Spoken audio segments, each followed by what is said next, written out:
Hi, I'm David Lee. Welcome again to Culinary Capers.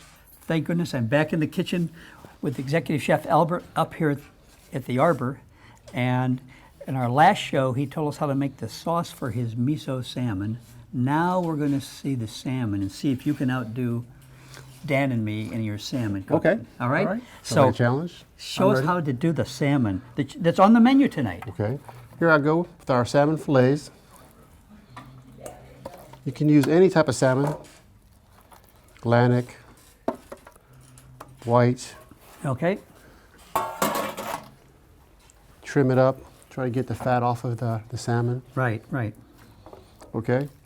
We have our mixture of the miso with the miso paste, the white wine vinegar, and the vinegar.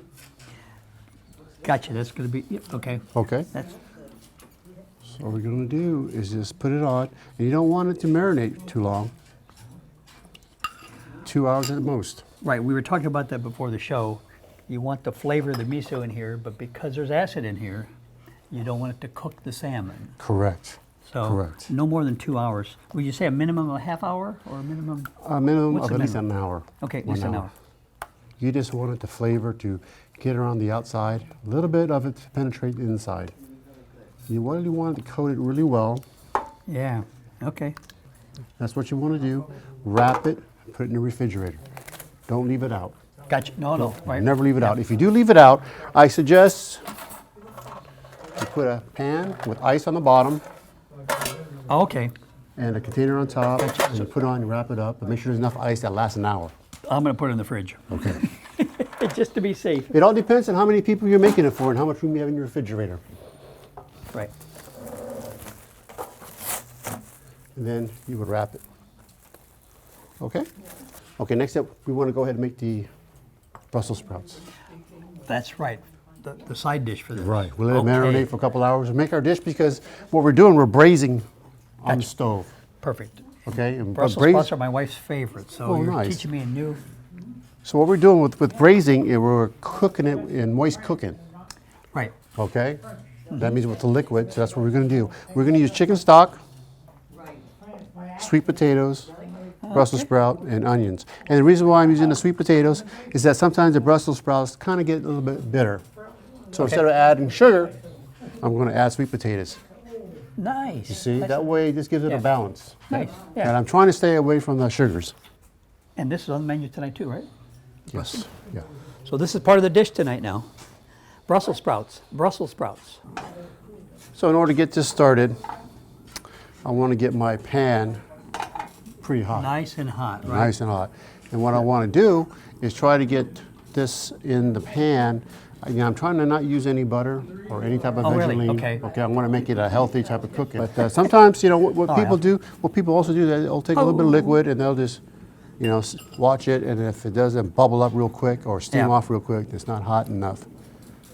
So what we're going to do, we're going to get this hot enough to start simmering the vegetables as it cooks. So this one right here will be a over the countertop of braising instead of in the oven. Gotcha. Brady, it's a faster way of cooking it. Right, And it's starting to bubble now. right. I'm not so touching I'm it gonna add now. the onions. You hear the onions. You hear the Brussels sprouts going in.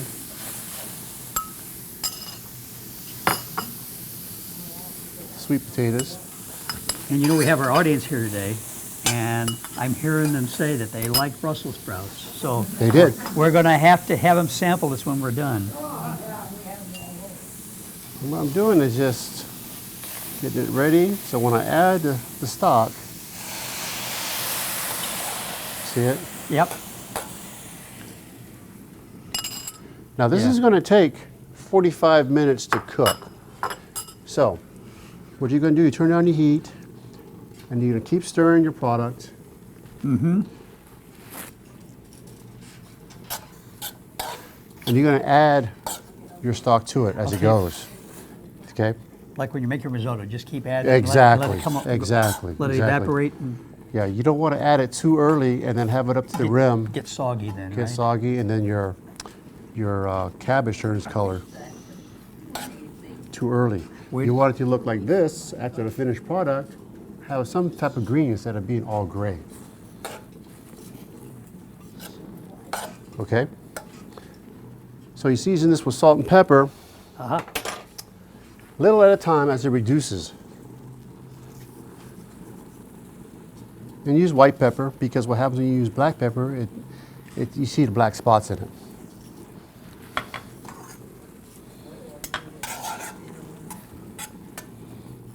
Okay, just cook this until it's tender, and the onions are tender, and so are the potatoes. So you said that'll take about 45 minutes. Yes. So Low heat if I'm doing this at home, I can have a hors d'oeuvre. and some good company. Yep. See, you need to let it go. Just let it sit. So we don't have 45 minutes to cook, but in the magic that you've done, Right. so we just keep reducing this down and adding stock. Right. And And then- again, until it gets tender and it's done and you taste it and it's seasoned correctly, hey, Gotcha. once it's done, you're okay.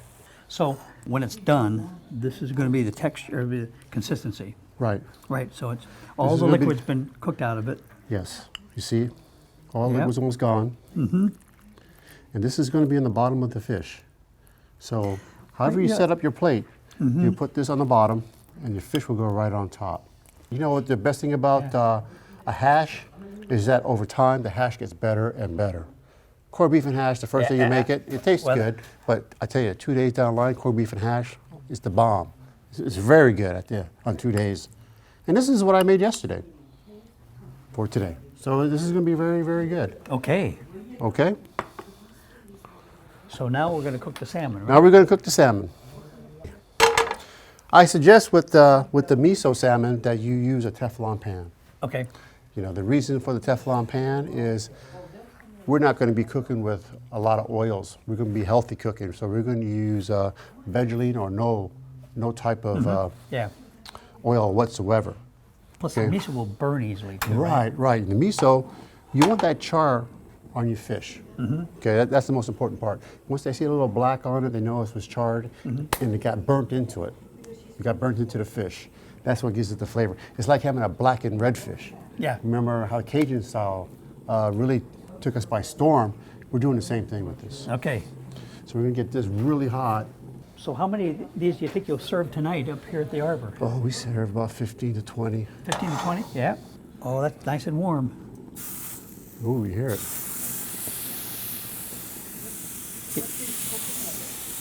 This is a non-stick skillet, and he's not using any oils. He just wants this to be very healthy.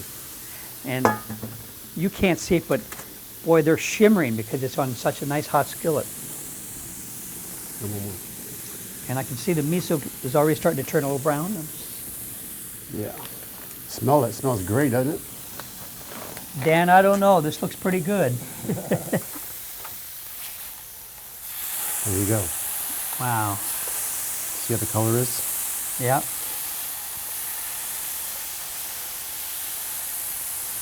And you'll finish this all right here on the stovetop, right? This right here, what we do is that we will sear it Yeah. to get this color, but we won't cook it on the flat top. Now, we always take it and we have an oven that we put it Yep. into. And the reason for that is because what happens is that if you see the miso right here sticking to the Teflon, Yep. we don't want to burn it into the Teflon. We just want to put it on the fish. The oven, we'll put it on a different pan and we'll put it in the oven to cook the rest of the way. And it's nice even heat then. Nice, even heat. Yeah. But that does smell good, doesn't it? So now, Albert, you're going to show me how we're going to put it all together. Right. So we already have our hash Yep. that we got cooked. That took us about 45 minutes. Right. We have our seared off and cooked salmon. Yeah. It took no time. That was the easiest No. one to cook. Yeah, and that is a classic. You finish everything in the oven, then you can control it, right? Then we have our sauce that we did earlier. Yeah. Okay, so we'll take a spoon.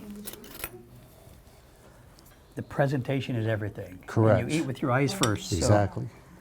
And So eat with your eyes first. so- exactly. And put our fish right on top to give it just a little bit more height. Yeah, yeah.